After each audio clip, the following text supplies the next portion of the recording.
kapatid po ni Auntie E, mga angkole. Kapatid ni Auntie E, si angkole. Wow! Saan? Kapatid ni Auntie E. Ay, wala, nandun. Nandun na. Ay, Pang-display at pang-self-defense cup. ano ba yan? It also helps them regulate the body heat po kasi sobrang init po sa mga African Doon sila, sabanas. Na kung saan sila nakatira. Sa Africa po.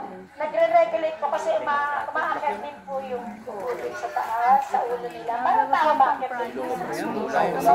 Ulan eh. Baka magkasipon sa body nila. Doon po nila pinalalamig. Hinahanap niya ang sa kalabas.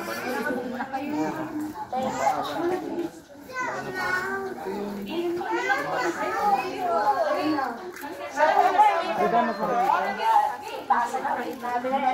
have tortoise. Pag tortoise, napapansin nyo, sila ay nakatira sa lupa. So maraming klase. Hinagis yung tortoise sa tubig. Tortoise ay second biggest tortoise in the world. Ang pinakamalaki ang Galapagos. So we have